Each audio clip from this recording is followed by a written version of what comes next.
Con la solenne processione serale del simulacro del Santo, accompagnato dai fedeli con le candele accese, partita dal santuario della Beata Vergine Addolorata, attraversando la via Atenea, piazza Pirandello, via Amendola, via Garibaldi, fino al santuario del Viale della Vittoria, si è conclusa ieri sera la settimana di festa dedicata al Santo Nero.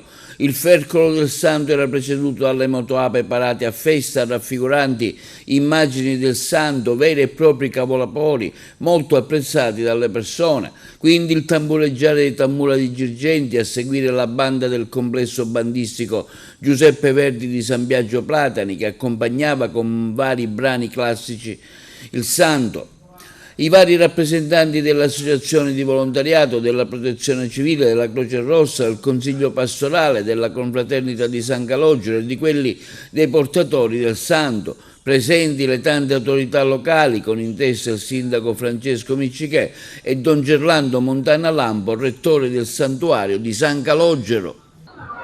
Come sempre San Calogero attira tantissimi fedeli.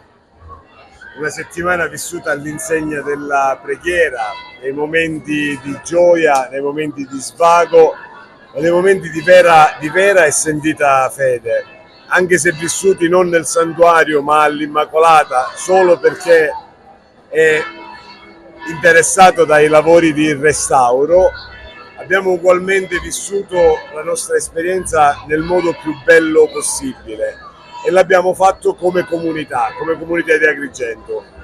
Sindaco, una settimana che si sta concludendo, quella di San Calogero, che vede sempre tanta gente fedele che la segue.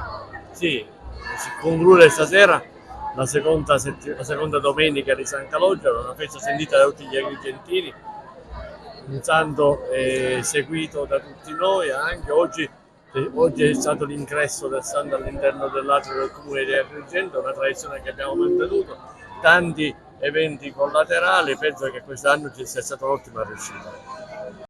Dura praticamente, dovrebbe durare tutto l'anno, però dico, ci accontentiamo che poi c'è la partecipazione anche di 10 giorni, 15 giorni, significa che c'è l'attaccamento a questo santo che possa far crescere la fede in ognuno di noi. Che bilancio possiamo fare di questa settimana che sta giungendo al termine? Un bilancio sicuramente positivo. Io sono stato questa mattina con Uno per Tutti alle 5 all'apertura della chiesa e tutta la chiesa della Basilica tutta piena, quindi significa che c'è una devozione verso questo santo che non si può negare.